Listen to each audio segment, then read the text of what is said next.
মোহাম্মদ নেতা ও পিতা বইয়ের যাত্রা হলো শুরু। প্রখ্যাত মনোবিজ্ঞানী এরিক এরিকসন তার গুরু ফ্রয়েডের কিছু বিতর্কিত মতবাদ খণ্ডন করেন। এরিকসনের এই নতুন মতবাদ তাকে নিও ফ্রয়েডিয়ান পণ্ডিতদের মাঝে শীর্ষ আসনে পৌঁছে দেয়। এরিকসনের মতে মানবজাতির মন মানসিকতা যৌন প্রবৃত্তি নয়, বরং সমাজ থেকে পাওয়া অভিজ্ঞতার মাধ্যমেই তা গড়ে ওঠে। তিনি তার এই যুগান্তকারী মতবাদটিকে বিশদ ব্যাখ্যা ও পরীক্ষা নিরীক্ষার মাধ্যমে উপস্থাপন করতে গিয়ে বলেন, প্রতিটি মানুষই জীবনের ৮টি স্তরে বিশেষ সংঘর্ষপূর্ণ পরিস্থিতির মুখোমুখি হয়ে থাকে। জীবনের শুরু থেকে বার্ধক্য পর্যন্ত মানুষকে অগ্রগতির এক একটি স্তর পার হতে যেয়ে সংঘর্ষের মুখোমুখি হতে হয়। প্রতিটি স্তরে সে যেভাবে এই সংঘর্ষকে মোকাবিলা করে তার উপরই নির্ভর করে তার পরবর্তী সময়ের অগ্রগতি ও ব্যক্তিত্বের বিকাশ। এরিকসন বলেন, জন্মের পর থেকে প্রায় ৬ বছর বয়স পর্যন্ত একটি শিশুর পৃথিবীকে চেনার প্রধান মাধ্যম হল তার মা, বাবা ও পরিবার। এই সময়টিতে শিশু তার মা এবং বাবাকে অনুকরণ করার চেষ্টা করে, পরিবার তাকে প্রভাবিত করে। তাদের চালচলন, কথাবার্তা, ভিন্নতা ও সাদৃশ্যতার মাপকাঠিতে সে চেষ্টা করে পৃথিবীকে জানার। বিভিন্ন সামাজিক ও মানসিক সংঘাতকে সে কিভাবে মোকাবিলা করবে তার প্রস্তুতি শুরু হয় ওই বয়স থেকেই। সৌভাগ্যবান শিশু যারা দারিদ্রতা, যুদ্ধ, প্রাকৃতিক দুর্যোগ ও প্রতিকূল অবস্থার কারণে বাবা মাকে হারায়নি অথবা বঞ্চিত হয়নি তাদের স্নেহ ছায়া থেকে, তাদেরই একজন হয়ে ৬০-এর দশকের শুরুতে আমার পৃথিবীতে যাত্রা শুরু। এর ফলে বাবা মায়ের চিন্তাধারা ও কর্মকাণ্ডের ভেতর দিয়ে পৃথিবীকে আমার জানার চেষ্টাও ধীরে ধীরে হতে থাকে বিস্তৃত। আমার আব্বু ও আম্মা দুজনেই ছিলেন আত্মনিবেদিত সংগ্রামী নারী ও পুরুষ। তাদের চিন্তা আবর্তিত হতো দেশ ও দশককে কেন্দ্র করে। মানুষের প্রতি তাদের নিঃস্বার্থ মমত্ববোধ এবং অন্যায়ের বিরুদ্ধে তাদের অবিচল প্রতিরোধ আমার মতো অগণিত সাধারণ মানুষের দৃষ্টিতে তাদের করে তোলে অসাধারণ। শৈশবে আব্বুকে ঘিরে আমার স্মৃতি উজ্জ্বল নীলাকাশে খণ্ড খণ্ড শারদ মেঘের মতোই ভাসমান। তিনি ছিলেন এক ব্যতিক্রমধর্মী জীবন ও সময়ের অগ্রপথিক। তাকে ভালোভাবে জানার আগেই তিনি চলে গেলেন পৃথিবী ছেড়ে। তিনি চলে গেলেন আমার কৈশোর ও যৌবনের সন্ধিক্ষণে। তারপরও তাকে আবিষ্কার করার চেষ্টা করি প্রতিনিয়ত ওই শৈশবের স্মৃতির মেঘমালার সাথী হয়ে। তার মধ্য দিয়েই বিশ্বকে খুঁজে দেখার চেষ্টা করি, কখনো বিশ্বের অসীম রহস্যের মধ্যে খুঁজি তাকে। আমার এই স্মৃতিচারণা মূলত আব্বুকে নিয়ে, তবে এর সঙ্গে যুক্ত হয়েছে প্রাসঙ্গিকভাবে আরও নানা ঘটনা। যে প্রিয়জন চলে যায় অনন্তনকে, তার স্মৃতি হৃদয়ে ভরপুর হয়ে থাকে বেশি মাত্রায়। ৬০-এর দশকের পৃথিবীতে যখন হাঁটি হাঁটি পাপা করে পথ চলা শুরু করলাম, তখন সারা পৃথিবীতেই ব্যতিক্রমধর্মী নানা চিন্তা চেতনার আলোড়ন দেখা দিয়েছে। যারা ছিল এতকাল বাকরুদ্ধ ও নিপীড়িত, তারা সবে সারা জাগাতে শুরু করেছে পৃথিবীর আনাচে কানাচে। ঔপনিবেশিক শক্তিগুলোর মাঝে বৃদ্ধি পেয়েছে ক্ষয়রোগ, তারা জায়গা করে দিচ্ছে পৃথিবীর ২ পারমাণবিক শক্তিতে। ধনতন্ত্রবাদী গণতান্ত্রিক যুক্তরাষ্ট্রের নির্বাচিত নেতা তারুণ্য শক্তির প্রতীকরূপে জয়যুক্ত হলেন জন এফ কেনেডি। আর ওদিকে ফ্লোরিডার মাত্র ৯০ মাইল দক্ষিণে কিউবার আর এক তরুণ ফিদেল ক্যাস্ত্রো মাত্র ৩২ বছর বয়সে গিরিলা যুদ্ধের মাধ্যমে যুক্তরাষ্ট্রের মিত্র অত্যাচারী শোষক বাতিস্তা সরকারকে হটিয়ে পুরো লাতিন আমেরিকায় ছড়িয়ে দিলেন একটি সশস্ত্র বিপ্লবের ঢেউ। ৬০-এর দশকের রোম্যান্টিক বিপ্লবের নায়ক ফিদেলের গেরিলা সংগ্রামের সাথী চে গুয়েভারা বিপ্লব ছড়াতে গিয়ে সিআইএর নির্দেশে নিহত হলেন বলিভিয়ায়। প্রিয়চের প্রতিকৃতি অঙ্কিত লকেট তখন উত্তর ও দক্ষিণ আমেরিকায় মুক্তিকামী প্রতিটি তরুণের গলায় ঝুলছে। সর্বত্র মুক্তির সংগ্রাম চলছে সে সময়, এবং আদর্শবাদী সৃষ্টিশীল মুক্তচিন্তার জোয়ার বইছে ভিন্ন ধারায়, ভিন্ন পরিবেশে। গণ আন্দোলন, রাজনীতি, চিত্রকলা, শিল্পকলা, কাব্য, সাহিত্য, সঙ্গীত, এমনকি ক্রীড়া জগতও মুখর বৈষম্যহীন নতুন সমাজ গড়ার স্বপ্ন ও অঙ্গীকারে বিভোর তরুণ নক্ষত্রদের উদ্ভাসিত উপস্থিতিতে। যুক্তরাষ্ট্রের রোসা পার্ক নামের এক নারী বাসে কৃষ্ণাঙ্গদের জন্য নির্ধারিত জায়গায় বসতে অস্বীকার করে বর্ণবাদ বিরোধী মুক্তি আন্দোলনের স্ফুলিঙ্গ ছড়িয়ে দিলেন সারা দেশে। মার্টিন লুথার কিং ও ম্যালকাম এক্স আলহাজ শাহবাজ শাবেজও পরিণত হলেন আফ্রিকান আমেরিকান মুক্তি আন্দোলনের অগ্নিপুরুষে। বিশ্বকাপ বিজয়ী মুক্তিযোদ্ধা মোহাম্মদ আলী, অভিনেত্রী জেন ফন্ডা, সঙ্গীতশিল্পী জোন বাইজ প্রমুখ সোচ্চার হলেন বর্ণবাদ ও ভিয়েতনাম যুদ্ধের বিরুদ্ধে। এদিকে বেটি ফ্রিডানের ফ্যামিনিন মিস্টিক বইটি যুক্তরাষ্ট্রের নারী মুক্তি আন্দোলনে এনে দিল নতুন মাত্রা। ওদিকে বিশ্বনন্দিত বিটলস গ্রুপের সঙ্গীত পৌঁছালো কালোত্তীর্ণ মার্গে তাদের আধ্যাত্মিক বাণী সমৃদ্ধ হৃদয় পরিশুদ্ধির আহ্বানে। রবিশঙ্করের অন্তর আলোড়িত সেতারের বিমুগ্ধ আলাপে মিলিত হল প্রাচ্য ও পাশ্চাত্যের হৃদয়। মধ্যপ্রাচ্যে ফিলিস্তিন, দক্ষিণ আফ্রিকা, পূর্ব ও দক্ষিণ এশিয়া সহ ৬০-এর দশকের পৃথিবীর নেতৃত্ব তখন তরুণদের হাতে। আমার মতো যারা সেই সময়টিতে জন্মেছিল, তারা পৃথিবীকে কিভাবে দেখছিল, এই চিন্তা জন্মাত আমার অভিবাসী হৃদয়ে। চিন্তার সূত্র ধরে আগ্রহ ভরে আলাপ জমাতাম আমার মার্কিনী বন্ধুদের সঙ্গে। ২টি ভিন্ন মহাদেশ, প্রায় ১০,০০০ মাইলের ব্যবধানে আমাদের জন্ম। আমাদের ধর্ম, বর্ণ, ভাষা, সংস্কৃতি ও সমাজ ব্যবস্থা সম্পূর্ণ ভিন্ন, অথচ শৈশবের বেশ কিছু অভিজ্ঞতাকে প্রায় একই সঙ্গে আমরা সঞ্চয় করেছিলাম গোলার্ধের ২টি ভিন্ন স্থানে অবস্থান করেও। তৎকালীন পূর্ব পাকিস্তান আজকের বাংলাদেশের গুটি কয়েক মানুষের ঘরে তখন সাদা কালো টেলিভিশন পৌঁছেছে। আমাদের ঘরে টেলিভিশন ছিল না। আমিও আমার 1.5 বছরের পিঠাপিঠি ছোট বোন রিমি, সিমিন হোসেন, কুতকুত, হাডুডু ইত্যাদি খেলতে যেতাম ধানমন্ডির পুরাতন 19 নম্বর রোডে আমাদের বন্ধু রাখির বাড়িতে। খেলার পর ওদের বাড়িতে মাঝে মাঝে টেলিভিশন দেখতাম রাখি, ওর বড় 2 বোন কাজল আপা ও আখি আপার সঙ্গে। কখনো আমাদের দোতলা বাড়ির ভাড়াটিয়া শহীদ সাহেবের 2 ভাতিজি আখি আপা, মাসুমা খাতুনের বর্তমানে ভয়েস অফ আমেরিকা হতে অবসরপ্রাপ্ত মিষ্টি মুখ ও শ্রুতিমধুর ঘোষণার মধ্য দিয়েই টেলিভিশনের অনুষ্ঠানগুলোর সঙ্গে আমার পরিচয়। 60-এর দশকের মধ্যভাগে পূর্ব পাকিস্তানে যে সাদা কালো টেলিভিশনের আবির্ভাব ঘটে তার তখন একটি মাত্রই চ্যানেল, অনুষ্ঠানও হাতে গোনা। টেলিভিশনও চালু থাকত মাত্র কয়েক ঘন্টার জন্য। চ্যানেল ও সময় সীমাবদ্ধতার কারণে আমাদের পছন্দ ও অপছন্দের গণ্ডিও হতো সীমিত। তারপরও ওই একটিমাত্র চ্যানেল ঘিরে ছোট বড় সকলেই যারা একই অনুষ্ঠান দেখতাম, মনে হতো আমরা যেন হৃদয়ের কাছাকাছি পৌঁছে গিয়েছি। একই গৃহে বসবাস করেও ছোট বড় সকলেই যেমন আজ ভিন্ন ভিন্ন বিশ্বে বিভক্ত, চারিদিকে মাত্রাহীন পছন্দ ও বিনোদনের আতিশয্য, সে যুগে তেমনটি ছিল না। এ যুগে প্রযুক্তির বিস্ময়কর অগ্রগতি হয়েছে, অথচ আমাদের মানসিক অগ্রগতি প্রযুক্তির অগ্রগতির সঙ্গে তাল মেলাতে পারিনি। সে কারণেই আমরা পরিণত হয়েছি নয়া প্রযুক্তির দাসে। প্রযুক্তির অভিনব কলাকৌশলকে আমরা যতখানি না শান্তি সৃষ্টির কাজে লাগিয়েছি তার চেয়ে অশান্তির। এর জন্য প্রযুক্তি দায়ী নয়, দায়ী আমাদের অবিবেচক মন ও মানসিকতা। ফলে আমরা ব্যাপকভাবে সৃষ্টি করছি যুদ্ধের নিষ্ঠুরতম প্রক্রিয়া। বিশ্বব্যাপী দ্রুততার সঙ্গে ছড়িয়ে দিয়েছি আরও হিংসতা ও বন্যতা। একটিমাত্র বোতাম টিপেই নিমিষেই পৌঁছে যাচ্ছি ভিন্ন মহাদেশে, অথচ পারছি না নিজ গৃহের অতি আপনজনদের হৃদয়ে পৌঁছাতে। সারা দিনের খেলার পর প্রান্ত রিমি ও আমি বন্ধু পরিবেষ্টিত হয়ে সেকালের সাদা কালো টেলিভিশনের অনুষ্ঠানগুলো দেখতাম মুগ্ধ বিস্ময়ে, আজকের পরিণত বয়সের রং বেরঙের জটিল ভাবনা ছাড়াই। আমাদের প্রিয় বাংলা হাসির সিটকম ছিল হীরা, চুনি, পান্না। মূল অভিনেতা আশিস কুমার লৌহ, খান জাইনুল প্রমুখ। ইংরেজি সিরিজ শোর মধ্যে আই লাভ লুসি, বিউইচড ও ফিউজিটিভ আমাদের মন কেড়ে নিয়েছিল। ঢাকা ও মার্কিন টেলিভিশনের এই জনপ্রিয় সিরিজগুলো ঘাটের দশকে জেরে ওঠা আমার সমবয়সী মার্কিনী বস্তু ও আমার শৈশবের উষ্ণ স্মৃতির একটি অংশ হয়ে দাঁড়ায়। সেই একই সময় তারা যখন মার্টিন লুথার কিং এর নাম ঘন ঘন শুনছিল এবং প্রত্যক্ষ করছিল কৃষ্ণাঙ্গদের সম অধিকার আন্দোলনের উত্তাল অভিযাত্রা, আমি তখন ঢাকার রাজপথে শেখ মুজিবুর রহমানের নাম উচ্চারিত হতে শুনেছিলাম। দেখেছিলাম সড়ক জুড়ে ব্যারিকেড, বিক্ষোভ ও উত্তাল মিছিল। এর স্রোতধারা ভিন্ন নাম, ভিন্ন দেশ, অথচ লক্ষ্য একই, সামাজিক ও অর্থনৈতিক বৈষম্য দূর করার প্রতিজ্ঞা ও সংগ্রাম। 1960 সালে গণতান্ত্রিক নির্বাচনে তরুণ জন এফ কেনেডি নির্বাচিত হলেন বিশ্ব শক্তি যুক্তরাষ্ট্রের রাষ্ট্রপতি পদে। পাকিস্তানে তখন আইয়ুব খানের সামরিক শাসন চলছে প্রচণ্ড দাপটের সঙ্গে। স্বৈরাচারী ও শোষক সেই সামরিক সরকারের পক্ষে রয়েছে যুক্তরাষ্ট্রের গণতান্ত্রিক সরকার। বিশ্ব রাজনীতির এই পর্যায়টিতে এসেই বিশ্ব আমার মার্কিন বন্ধু ও আমার অভিজ্ঞতার মধ্যে দেখা দেয় বিরাট অমিল। তারা তাদের রাষ্ট্রের মুক্ত নীতির যে রূপ দেখেছে, আমি আমার রাষ্ট্রে তার প্রতিফলন ঘটতে দেখিনি। আমি যখন তাদের বলি যে তৃতীয় বিশ্বে মার্কিন যুক্তরাষ্ট্রের পরিচয় হলো দুর্নীতিপরায়ণ সামরিক বা রাজতান্ত্রিক সরকারের বন্ধু ও মানুষের মুক্তি আন্দোলনের বিরুদ্ধে এক আগ্রাসী ও সাম্রাজ্যবাদী শক্তি হিসেবে, অনেকেই তখন তাদের নীল, খয়েরি, কালো বা হিজল সবুজ চোখগুলোতে বিস্ময়ের বিচ্ছুরণ ছড়িয়ে বলে, তা কেন হবে, আমাদের সরকার তো শুধু বর্বর কমিউনিস্টদের খেদাচ্ছিল। যুক্তরাষ্ট্রের অধিকাংশ মানুষই মূলধারার কর্পোরেট নিয়ন্ত্রিত গণমাধ্যমগুলোর ব্যাপক প্রচারণার প্রভাবে ওই চিন্তাধারার অনুসারী। তাদের কারো কারোর সঙ্গে যখন ঘনিষ্ঠতা ও বন্ধুত্ব গড়ে ওঠে শিক্ষাঙ্গনে, কর্মক্ষেত্রে ও প্রতিবেশী হওয়ার সুবাদে, তখন ভাব বিনিময় হয় এই প্রসঙ্গে। আমি তখন স্মৃতির গভীর থেকে তুলে আনি মণিমুক্তাসম ঘটনার সম্পদ রাশি, যা বিশ্বের প্রাচুর্যশীল শক্তিশালী রাষ্ট্রের মুক্তিকামী রাজনৈতিক ও সৃজনশীল আন্দোলনের চেয়ে কোনো অংশেই কম নয়। আমার ছেলেবেলার স্মৃতির মধ্যেও মূর্ত হয়ে ওঠে মানুষের জন্মগত অধিকার, আর্থসামাজিক মুক্তির লক্ষ্যে স্বাধিকার প্রচেষ্টার গণতান্ত্রিক আন্দোলন। আমার শৈশবের ক্ষুদ্র পৃথিবীটি কানায় কানায় পূর্ণ হয়ে যায় নিপীড়িত মানুষের দুর্বার সংগ্রামের অবিস্মরণীয় স্মৃতিতে, স্বৈরাচার ও সাম্রাজ্যবাদের বিরুদ্ধে রক্তক্ষয়ী স্বাধীনতা যুদ্ধের গৌরব গাথাতে। আমার আজকের এই বিশ্ব দৃষ্টিভঙ্গিটির শিকড় যে এই মহাদেশের অন্য প্রান্তে, তাও হয় ব্যক্ত। স্বাধিকারের লক্ষ্যে সংগ্রামরত ক্ষুদ্র ভৌগোলিক সীমারেখায় বেষ্টিত বিশাল জনসমুদ্রের দেশ বাংলাদেশের তৎকালীন পূর্ব পাকিস্তানের রাজধানী ঢাকার ধানমন্ডি আবাসিক এলাকার এক সুবিশাল হৃদয় ও চিন্তাধারার রাজনৈতিক পরিবারে জন্মগ্রহণের যোগসূত্র ধরেই আমি আবিষ্কার করি মহাবিশ্বকে। সেই যুগে ঢাকা শহরে যারা আমার মতো বড় হয়েছে, তাদের এক অতি ক্ষুদ্র অংশ ছিল রাজনৈতিক পরিবারের সঙ্গে যুক্ত। আমার বন্ধুদের অধিকাংশই ছিল অরাজনৈতিক পরিবারের সদস্য।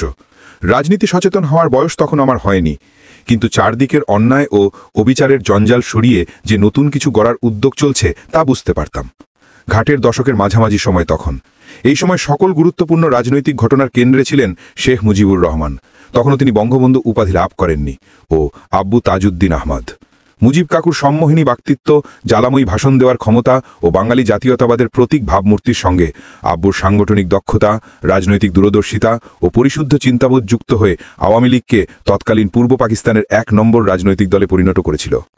আমার ভাইয়ের রক্তে রাঙানো ২১শে ফেব্রুয়ারি, এই অমর গানটি রচয়িতা সাংবাদিক আব্দুল গাফফার চৌধুরীর ভাষায়। শহীদ সোহরাওয়ার্দীর মৃত্যুর পর বাঙালি জাতীয়তাবাদের ভিত্তিতে পুনর্গঠিত আওয়ামী লীগে শেখ মুজিবের পেছনে প্রকৃত বুদ্ধিদাতা ও কর্মী পুরুষ ছিলেন তাজউদ্দিন। ফর্সা, গোলগাল চেহারা, বুদ্ধিদীপ্ত চোখমুখ, বেশি মানুষের ভিড়ে লাজুক এই শিক্ষিত ও মর্জিত রুচির মানুষটি প্রখর ব্যক্তিত্বশালী নেতা ছিলেন না। কিন্তু তার শিক্ষা, বুদ্ধি ও সংগঠন শক্তির সঙ্গে শেখ মুজিবের ব্যক্তিত্ব, সাহস ও জনপ্রিয়তার মিশ্রণে আওয়ামী লীগ বাংলাদেশের একমাত্র জাতীয় রাজনৈতিক দলে পরিণত হয়। মেধাবী ও কৃতি ছাত্র আব্বু হতে পারতেন সরকারে কোনো উচ্চপদস্থ কর্মকর্তা, অথবা বেছে নিতে পারতেন নিরাপদ, স্বাচ্ছন্দ্য কোনো জীবন। কিন্তু নিপীড়িত মানুষের কল্যাণের লক্ষ্যে ও আর্থসামাজিক বৈষম্য রোধের জন্য তিনি বেছে নেন দুর্গম গিরি, কান্তার মরু সমান এক ঝঞ্ঝাতাড়িত জীবন। নেতা তাজউদ্দিনের বিশাল ব্যক্তিত্বের মধ্যে থেকেই তাই খুঁজে পাওয়ার চেষ্টা করি পিতা তাজউদ্দিনকে। কুয়াশা ঢাকা শীতের ভোসে আব্বুর হাত ধরে আমার ছোট বোন রিমি সহ আমরা বের হতাম বকুল ফুল কুড়োতে। সঙ্গে হাঁটতে বের হতেন আম্মা ও আমাদের অতি শ্রদ্ধেয়া ফুফাতো বোন আনার আপা। আমাদের ৭৫১ সাত মসজিদ রোডের দোতলা বাড়ির উল্টো দিকের পুরাতন ২১ নম্বর সড়কে ছিল সারিবদ্ধ বকুল ফুলের গাছ। আমরা সবাই মনের আনন্দে সেই ফুল কুড়াতাম। ছেলেবেলায় আব্বু বয় স্কাউটের সদস্য হিসেবে নানা রকম জনসেবামূলক কাজ করেছিলেন। আমাদের তা থেকে বিভিন্ন উদাহরণ দিতেন। রাস্তায় যদি কোনো আবর্জনা, ফলমূলের খোসা, ভাঙা টিন, কাঁচ ইত্যাদি পড়ে থাকত, আব্বু সেগুলো নিজ হাতে কুড়িয়ে রাস্তাটিকে জঞ্জালমুক্ত ও নিরাপদ করে তুলতেন। জনহিতকর কোনো কাজই তার কাছে ক্ষুদ্র ছিল না। আব্বুর সঙ্গে আমরা ঘরে ফিরতাম সৈনিকের মতো লেফট রাইট মার্চ করে। কখনো সাঝের আলোতে জানালায় বেয়ে ওঠা লতাবেলির মিষ্টি সুভাষের মাঝে বসে আব্বুর কাছ থেকে আমরা গল্প শুনতাম হরেক রকমের। তার বলা একটি গল্প বিশেষ করে আমার মন ছুঁয়ে যায়, এক বুড়ি আর তার 2 বিশ্বস্ত কুকুর, ভঙ্গা ও ভঙ্গার গল্প। সাধারণত এই লোককাহিনীগুলো স্থানভেদে একটু ভিন্নভাবে বর্ণিত হতে দেখা যায়। আকলু বিছানায় বালিশে মাথা হেলান দিয়ে শুতেন, আর আমরা 2 বোন আব্বুর 2 কাঁধে মাথা দিয়ে গোগ্রাসে গিলতাম সব গল্প। আব্বু বলতেন, এক বুড়ি যে যাবে তার নাতনিকে দেখতে। লাঠি হাতে ঠুকঠুকিয়ে চলল সেই বুড়ি এক বিজন বনের ভেতর দিয়ে। হঠাৎ করেই তার সামনে এসে দাঁড়ালো এক সুচতুর শেয়াল। সে দাঁত মুখ খিচিয়ে বলল, এই বুড়ি, তোকে আমি খাবো। বুড়ি ছিল দারুণ বুদ্ধিমতী। সে উপস্থিত বুদ্ধি খাটিয়ে বলল, আমাকে খেয়ে তুমি মোটেও স্বাদ পাবে না। সে তার হাড় জিরজিরে শরীর দেখিয়ে বলল, আমার শরীরে নেই একরত্তি মাংস, একটু সবুর করো, নাতনির বাড়ি বেড়াতে যাচ্ছি, সেখান থেকে ভালো খাওয়া দাওয়া করে গায়ে যখন মাংস লাগিয়ে ফিরবো তখন খেও। শিয়াল একটু চিন্তা করে দেখল যে বুড়ির যুক্তি সঠিক। তখন সে বলে, ঠিক আছে, আমি এই পথেই তোর জন্য অপেক্ষা করব। বুড়ি হাঁপ ছেড়ে চলতে শুরু করল। প্রতিমধ্যে সে দেখা পেল একটি বাঘ ও ভালুকের। তাদের তর্জন গর্জনের সামনেও বুড়ি তার সাহস হারাল না। শিয়ালকে যে কথা বলেছিল সেই একই কথা বলে সে তার জীবন রক্ষা করল। নাতনির বাড়ি পৌঁছে বুড়ি মহা খুশি। নাতনির সেবা যত্নে ও মজার মজার হরেক রকমের খাবারের বদৌলতে সে বেশ নাদোষ নদোষ হয়ে উঠল। আনন্দ আহ্লাদে হাসি গল্পে কটি মাস কেটে গেল স্বপ্নের মতো। এবার বুড়ির ঘরে ফেরার পালা। ফিরতে হবে সেই একই পথ দিয়েই, অন্য কোনো পথ নেই। বুড়ি মনে মনে এক বুদ্ধি বের করল। নাতনির সহায়তা সে ঢুকে পড়ল বাগানের মস্ত বড় এক মিষ্টি কুমড়োর ভেতরে। সঙ্গে নিল গুড়, মুড়ি, খই ও তিলের নাড়ু। এবার মিষ্টি কুমড়োটিকে নাতনি দিল এক বিরাট ধাক্কা। সে ধাক্কায় কুমড়োটি এসে পৌঁছল ভালুক ভাইয়ের সামনে।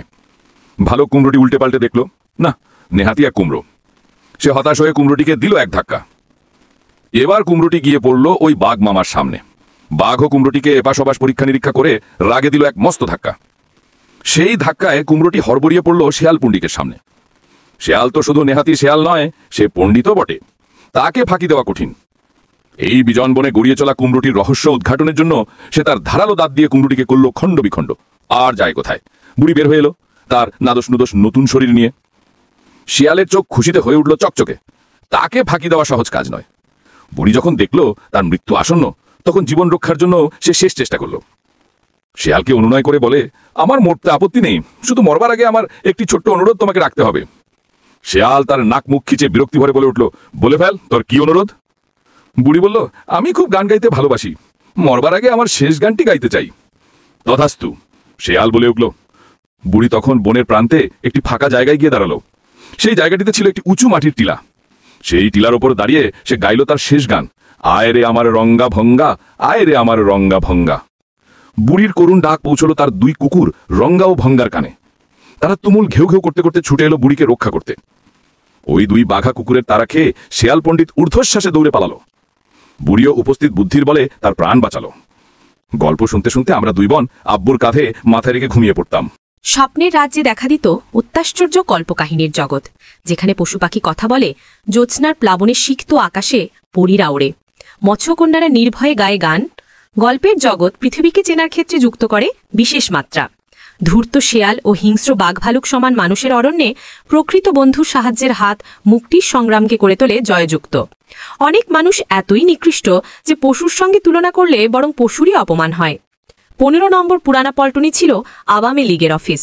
মুজিব কাকু ও আব্বুর যৌথ নেতৃত্বে এই নবীন রাজনৈতিক দলটিতে তখন অসামান্য গতি সঞ্চার হয়েছে। দলের কাজে নিরবেদিত আব্বুর নাওয়া খাওয়ার কোনো সময় ছিল না।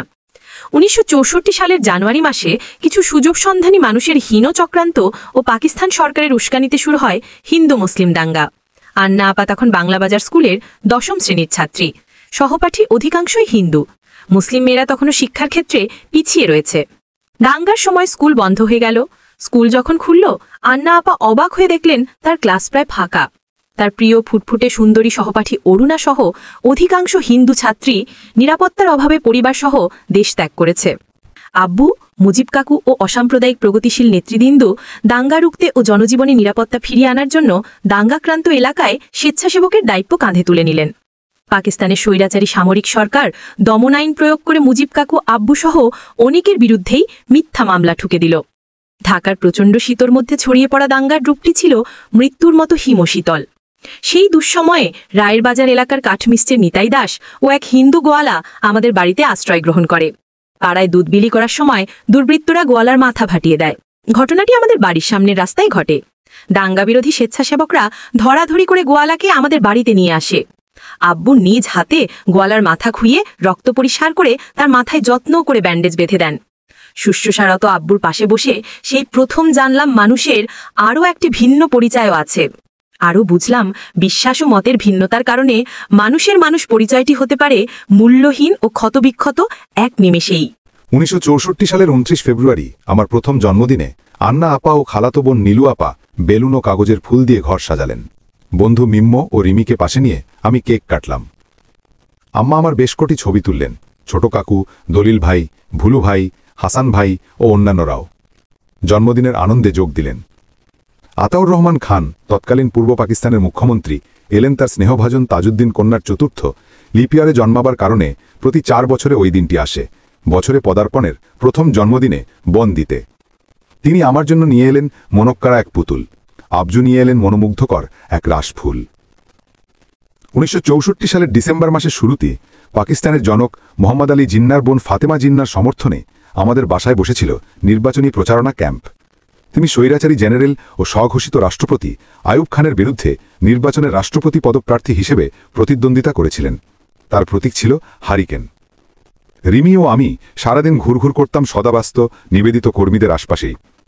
আমাদের বাড়ির ফোন ঝনঝন করে সর্বক্ষণ বাজত। কেউ যখন আমাদের ফোন নাম্বার জানতে চাইতেন, আমি উৎসাহ ভরে বলতাম 883532। পিতল রঙের ছোট হারিকেনের পিন জামায় গেথে আমরা মুগ্ধ বিস্ময়ে দেখতাম কর্মীদের কাজকর্ম।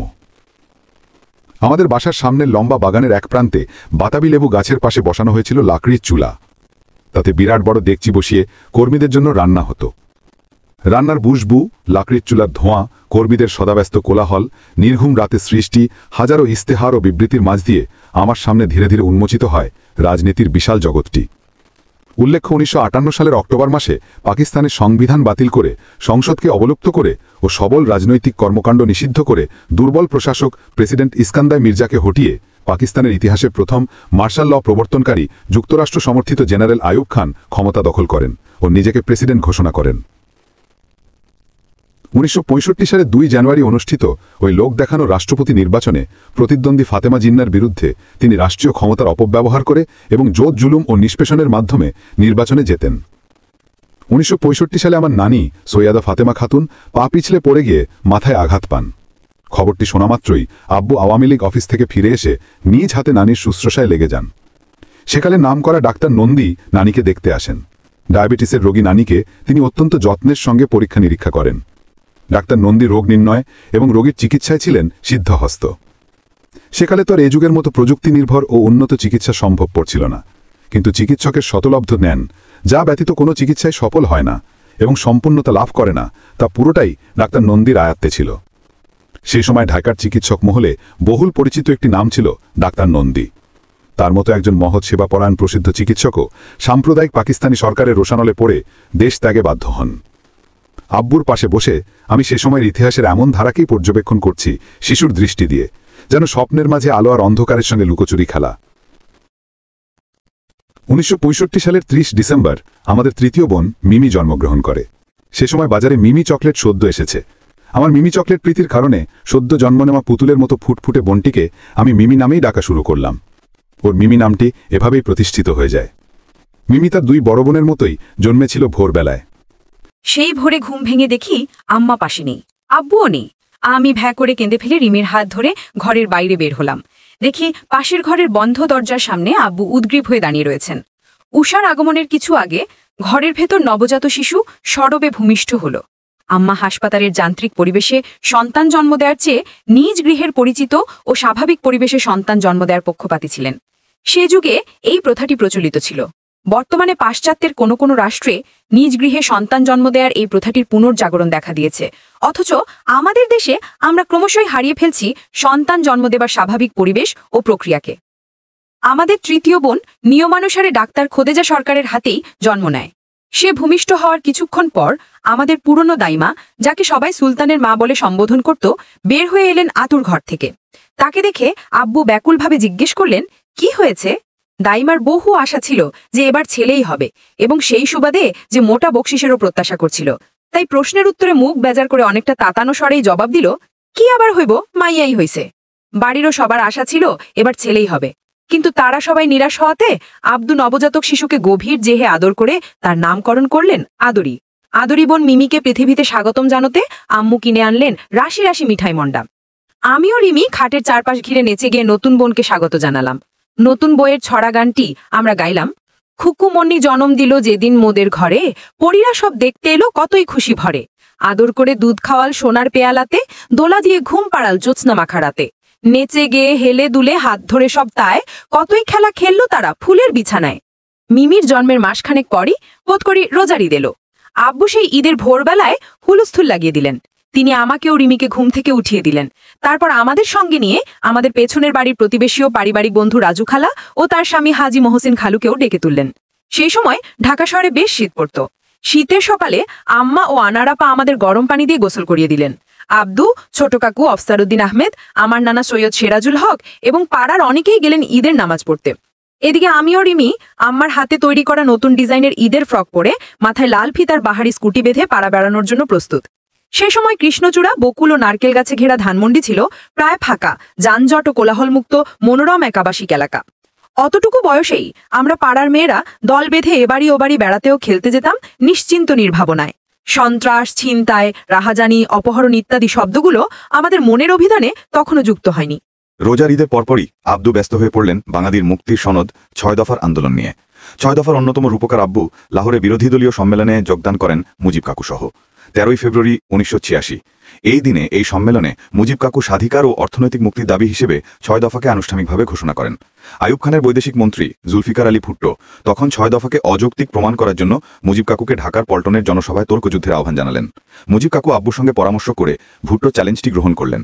বার্কেলে অক্সফোর্ডের তুখোর ছাত্র ভুট্টো ঢাকায় এলেন এক বিরাট উপদেষ্টা দল সঙ্গে নিয়ে। তিনি নিশ্চিন্ত যে এই তর্কযুদ্ধে তিনি মুজিব কাকুকে হারিয়ে দেবেন, কিন্তু তিনি জানতেন না যে আব্বু ইতোমধ্যেই 6 দফার যৌক্তিকতা প্রমাণের জন্য প্রস্তুত করেছেন এক বিশদ প্রমাণপত্র। আব্দু ভুট্টোর সঙ্গে দেখা করে মুজিব কাকুর চ্যালেঞ্জ গ্রহণের সংবাদটি আনুষ্ঠানিকভাবে জ্ঞাপন করলেন। আব্বুর সঙ্গে কথা বলার পরপরই ভুট্টো বুঝতে পারলেন 6 দফার যৌক্তিকতা আব্বু এমন নিপুণ তথ্যবহুল যুক্তিতে দাঁড় করিয়েছেন যে মুজিব কাকু ও তার দলকে তর্কে হারানো মুশকিল। আব্বুর সঙ্গে কথা শেষ করার পর ভুট্টো মুসলিম লীগের নেতাদের কাছে মন্তব্য করেছিলেন, হি ইজ ভেরি থরো। শেখের যোগ্য লেফটেন্যান্ট আছে দেখছি। তর্কযুদ্ধের দিন পল্টনের জনসভায় শরিক হওয়ার জন্য যখন বিভিন্ন জায়গা থেকে ঢাকায় মানুষের সমাগম হতে শুরু করেছে, ঠিক সেই দিন সকালবেলাতেই ভুট্টো তার উপদেষ্টা দলসহ চুপিসারে ঢাকা ত্যাগ করলেন। ঢাকার বহু কাগজ ওই ঘটনার উপর বিশদ আলোকপাত করে। একটি কাগজের শিরোনাম ছিল ভুট্টোর পলায়ন। ভুট্টো ও পল্টন ময়দান নাম দুটি আমার শৈশবের ক্ষুদ্র স্মৃতির ভাণ্ডারে সে সময়ে প্রথমবারের মতো যুক্ত হয়। এই দুটি নামের ভেতরে লুকিয়ে থাকা ঐতিহাসিক ঘটনাটি সম্বন্ধে জানতে পারি অবশ্য অনেক পরে। তখন আমি বানান করে পড়তে শিখেছি এবং ভীষণ ব্যস্ত খেলাধুলা ও নতুন কুকুর শিশিকে নিয়ে। আমাদের জাপানি প্রতিবেশী তিমি ও আমার সমবয়সী খেলার সাথী শিয়ামি ও নিশিওয় বাবা মা ঢাকায় আসাম মিশনে দায়িত্ব পালনের পর দেশে ফেরার আগে তাদের কুকুর পিসিকে উপহার হিসেবে আমাদের কাছে রেখে যান। কালো ও বাদামি রঙে মিশানো পিপিকে পেয়ে আমি মহা খুশি। আব্দুও যোগ দিলেন আমার খুশিতে। রিমি ছোটবেলা থেকেই কুকুর বিড়ালকে ভয় করত। সে নিরাপদ দূরত্বে দাঁড়িয়ে পিপির সঙ্গে আব্দু ও আমার হই হুল্লোড় করে খেলা দেখত। একদিন পিপির সঙ্গে আব্দু ও আমি বাগানে বল ছোড়াছুড়ি করে খেলছি। হঠাৎ দেখি গেটের বাইরে এক কালো কুচকুচে কুকুর আকুতি ভরা নয়নে আমাদের খেলা দেখছে, যেন সেও যোগ দিতে চায় আমাদের খেলায়। আব্দু খেলা থামিয়ে গেট খুলে কুকুরটিকে ভেতরে ঢোকালেন। নতুন কুকুরটিও যোগ দিল আমাদের খেলায়। আব্বু প্রস্তাব দিলেন এই কুকুরটির নামকরণের। আমরা দুজন মিলে ভেবেচিন্তে ওর নাম দিলাম শিপি। আব্বুর সঙ্গে খেলাধুলা, গল্প ও নির্মল আনন্দঘন সময় কাটানোর মধ্যেই আব্বুকে জানছি। ঠিক এই সময়ই আব্বুর সঙ্গে আমার পরিচয়ের পর্বটিতে হঠাৎ করেই ছেদ পড়ল। বাবা আজুদ্দিনের একদিন ডাক এলো জননেতা তাজউদ্দিনের কাছ থেকে। জননেতা আমার বাবাকে কেড়ে নিল সুদীর্ঘ দিনের জন্য। 1966 সালের 8 মে 6 দফা আন্দোলনের কারণে মুজিব কাকু ও আব্বু সহ বন্দী হলেন আওয়ামী লীগের জহুর আহমদ চৌধুরী, নুরুল ইসলাম ও রাজশাহীর মুজিবুর রহমান। ধীরে ধীরে দলের আরও নেতা ও কর্মীকে গ্রেফতার করা হলো। সেই 8 মের গভীর রাত 1:30টার সময় আম্মার হাতে থাকায় আমার ঘুম ভেঙে যায়। চোখ মেলে দেখি যে ঘরে সব বাতি জ্বলছে।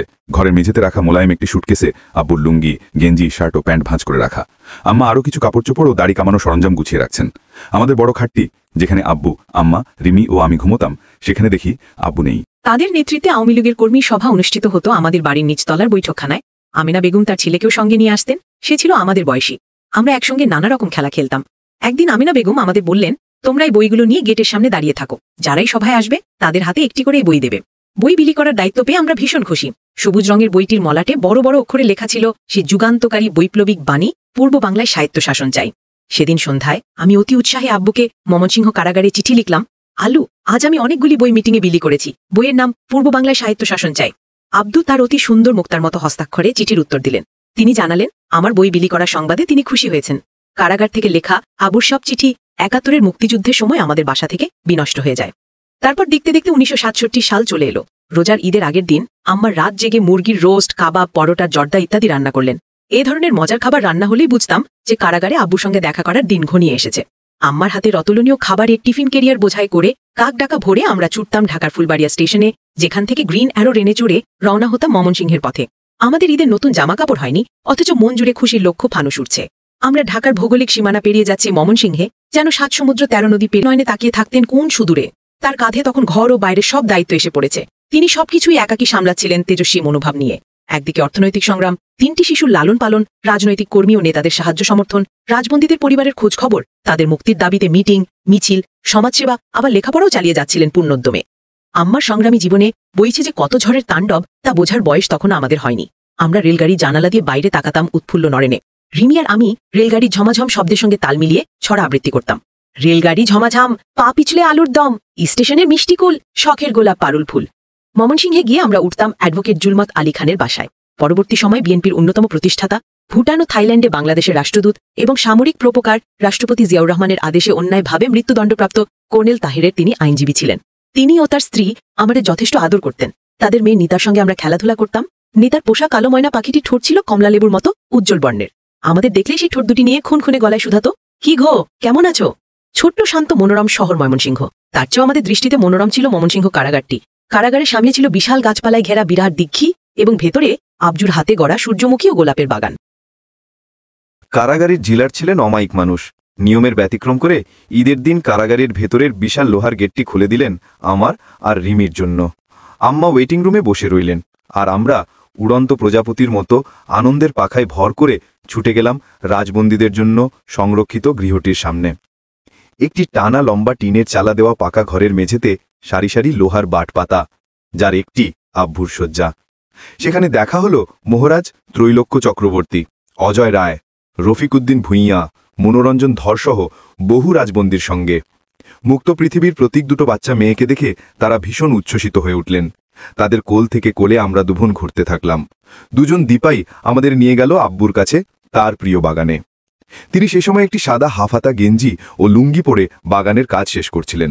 জেলার সাহেব চমক দেওয়ার জন্য আমাদের ভেতরে আসার সংবাদটি আব্বুকে জানাননি। আব্বু আমাদের দুই বোনকে দেখে আনন্দে বিহ্বল হয়ে গেলেন। রাজবন্দীরা আমাদের জানালেন যে আব্বু একটি বোলা নর্দমাকে ভরাট করে এই সূর্যমুখী, গোলাপ ও চন্দ্রমল্লিকার বাগানটি করেছেন। সেই কত কাল আগের কথা। আজ মনে হয় বাগানটি ছিল আব্বুর নির্মল চরিত্রেরই একটি সমুজ্জ্বল প্রতীক। তার জীবনের আরাধনাই ছিল মাটির কাছাকাছি হয়ে সব জঞ্জাল সাফ করে সৌন্দর্যের বীজ বুনে যাওয়া, দেশ ও দশকে অসত্য, অবিচার ও অন্যায়ের হাত থেকে মুক্ত করা। শীতের রৌদ্রালোকিত নরম উষ্ণ অপরাহ্নে হাওয়ায় ভেসে আসা গোলাপের মিষ্টি সুবাসে মন মাতিয়ে স্বপ্নের বাগানের রচয়িতা আব্বুকে সেদিন যেন নতুন করে আবিষ্কার করলাম। আম্মার কাছে ফিরে যাওয়ার আগে আমরা দুবোন রবি ঠাকুর রচিত আজই ধানের ক্ষেতে রৌদ্র ছায়ায় লুকোচুরির খালা যে ভাই লুকোচুরির খালা গানটির সঙ্গে ঘুরে ঘুরে নাচলাম। আম্মু ও বাকি সব রাজবন্দী মন্ত্রমুগ্ধের মতো আমাদের নাচ দেখলেন, গান শুনলেন। নাচ, গান ও পাখির মতো আমাদের কথাবার্তার কলকাকলি শেষ হওয়ার পর আব্বুর হাত ধরে আমরা দুবোন ফিরে এলাম অপেক্ষা কক্ষে, যেখানে আম্মা আমাদের জন্য অধীর আগ্রহে পথ চেয়ে রয়েছেন। ঈদের ছুটির পর স্কুল খুলল। আমাদের শিক্ষয়িত্রী আপা ছাত্রীরা কে কেমন করে ঈদ পালন করেছে সে সম্পর্কে জিজ্ঞেস করলেন। প্রায় সবাই বলল তারা ঈদের ভোরবেলায় ঘুম থেকে উঠে গোসল করে অতি সযত্নে লুকিয়ে রাখা নতুন জামা কাপড়, জুতো পরেছে। তাদের বাড়িতে রান্না হয়েছে পোলাও, কোরমা, জর্দা, সেমাই ইত্যাদি। বন্ধু বান্ধব, আত্মীয় স্বজন সেদিন ভিড় করেছে তাদের বাড়িতে। তারাও বেড়াতে গিয়েছে বাবা মার সঙ্গে। শুধু একটি মেয়ে বলল সে ঈদের আনন্দ করতে পারেনি, কারণ তার সেদিন খুব জ্বর ছিল। আমার বলার পালা এলে আমি দাঁড়িয়ে বেশ গর্বের সঙ্গে বললাম, আমরা নতুন জামা কাপড় পরিনি, আমাদের বাসায় বন্ধুবান্ধবও আসেনি, কিন্তু আমরা সেদিন খুব মজা করে ঈদ পালন করেছি আক্কার সঙ্গে জেলখানার ভেতর। আমাদের ব্যতিক্রমধর্মী বাবার কারণে আমাদের জীবনের একটি বিরাট অংশই যে ব্যতিক্রমধর্মী হয়ে পড়ছিল তা আমি উপলব্ধি করতাম। আমার উত্তর শুনে আমার এক সহপাঠী জিজ্ঞেস করল, তোমার আব্বু কি চুরি করেছে? রাজনীতি কি তার সঠিক সংজ্ঞা আমার জানা ছিল না। মনে মনে দুঃখ পেলেও যথাসাধ্য তাকে এবং কৌতূহলী অন্য সহপাঠীদের বোঝাবার চেষ্টা করলাম আব্বু আমাদের সবার মঙ্গলের জন্য কাজ করছেন। যারা দেশের জন্য কাজ করেন তাদেরকে সরকার জেলে পুরে দেয়। সেই ঘটনার কিছুদিন পর আমাদের শিক্ষয়িত্রী আপা জানালেন যে অভাবী ছাত্রীরা আর্থিক সহায়তার জন্য পুয়ার ফান্ডের আবেদনপত্রে আবেদন করতে পারে। এজন্য অভিভাবকের স্বাক্ষর সহ ফর্ম পূরণ করে স্কুলে জমা দিতে হবে। ক্লাসে ফর্ম বিতরণ করা হলো। আমিও একটি ফর্ম নিয়ে বাসায় ফিরলাম। গরমটায় চোখ বুলিয়ে আম্মা বেশ হাসলেন। কৌতুক ভরা চোখে আমার দিকে তাকিয়ে বললেন, তোমার কি মনে হয় আমরা গরিব? আমি বললাম, ঈদে আমরা নতুন জামাকাপড় পাইনি, আব্বু জেলে, তাহলে তো আমরা গরিব। আমার ক্লাসে কয়জন মেয়ে আমাকে সে কথাই বলেছে। আম্মা বললেন, শোনো, নতুন কাপড় পরলেই কেউ ধনী হয়ে যায় না। যার যতটুকু রয়েছে তার থেকে যে অকাতরে দান করতে পারে সেই ধনী। তোমার আব্বু নিজের জীবনকে দান করেছেন দেশের জন্য। কয়জনের আব্বু অমন করে দান করতে পারে? আম্মার সেদিনের আত্মপ্রত্যয় ভরা গর্বিত উক্তিটি আমার শিশু মনে গভীরভাবে রেখাপাত করে। অন্তরের ঐশ্বর্য যে বস্তু ও বিলাস সামগ্রী থেকে শ্রেষ্ঠতা তিনি বুঝিয়ে দিলেন এবং নিজেকে বিলিয়ে দেওয়ার সংগ্রামে আব্বুর অসাধারণ অবস্থানটিও তিনি তুলে ধরলেন আমার পৃথিবীর পথে পথ চলার উষালগ্নে। নিঃস্বার্থ দেশসেবার মন্ত্রে দীক্ষিত আব্বুর যথার্থ জীবনসঙ্গিনী ছিলেন তিনি। এমন সবল চরিত্রের অনন্য সাধারণ বাবা মায়ের সন্তান হতে পারার বিরল সৌভাগ্যই তো জীবনের এক অতুলনীয় প্রাপ্তি। বাবা ও মায়ের জীবন সংগ্রামের মধ্যে দিয়ে ঢাকার উত্তপ্ত রাজপথকে আমি আবিষ্কার করি। একদল খুদে বন্ধুর সঙ্গে হাডুডু ও লুকোচুরি খেলার ফাঁকে ফাঁকে ভেসে আসে রাজপথের বিদ্রোহী স্লোগান, জেলের তালা ভাঙব, শেখ মুজিবকে আনব, রাজবন্দীদের মুক্তি চাই। আতাউর রহমান খান তখন ছিলেন রাজবন্দী সাহায্য কমিটির চেয়ারম্যান এবং আম্মা সেই কমিটির আহ্বায়ক। একই সঙ্গে তিনি বিভিন্ন সামাজিক কর্মকাণ্ডের সঙ্গেও যুক্ত।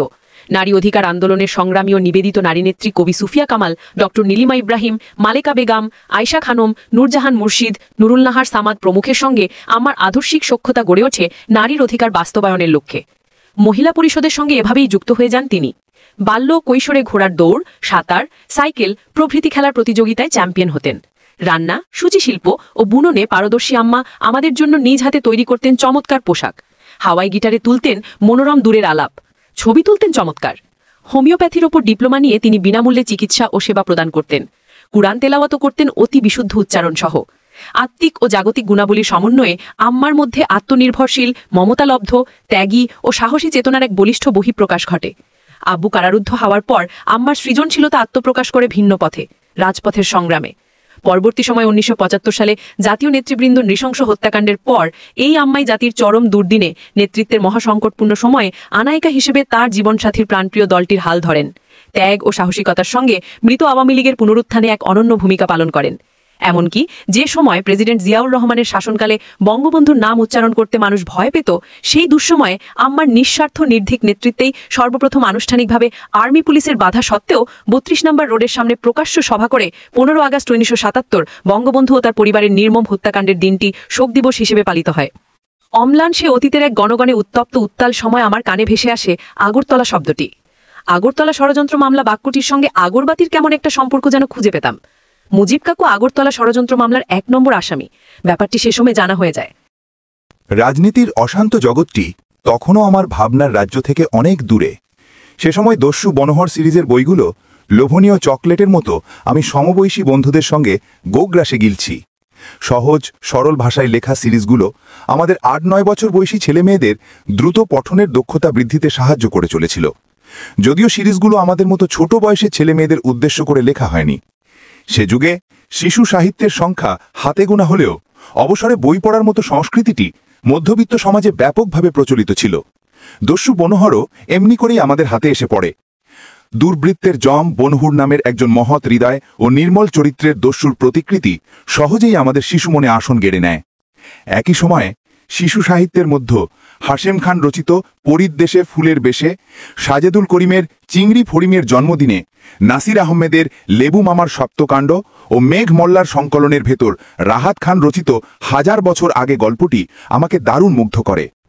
রাহাত খান তার এই মনোমুগ্ধকর রূপকথার গল্পটির মধ্য দিয়ে এক অপরূপ লাবণ্যময়ী শান্তি ও সমৃদ্ধিপূর্ণ শ্যামল বাংলাকে মূর্ত করে তোলেন। সেই কাঙ্ক্ষিত স্বপ্নের বাংলায় তাঁতি, মাঝি ও চাষিরা তাদের শ্রমের ফসল উপভোগ করে নির্ভয়ে। নারী ও পুরুষ পরস্পরের সঙ্গী হয়ে জীবনের ঐশ্বর্যকে বরণ করে নেয়। তারা গান গায়। যখন আকাশে জ্বলন্ত বৃত্তিকারা পাক খায়, হরিণ শিশু স্বপ্ন দেখে সবুজ ঘাস, আমরা তখন 1, 2, 3, 4 ফিরছি। কি সুন্দর জীবনের এই অপরূপ অবকাশ! ওই অপরূপ জীবনেও ঝড় আসে। আগ্রাসী সম্পদ লুণ্ঠনকারী ভিনদেশী রাজা স্বপ্ন নিয়ে ঘেরা সবুজ বাংলাকে গ্রাস করে নেয়। শুরু হয় সংগ্রাম, জিত হয় শোষিতের, বাংলা হয় মুক্ত।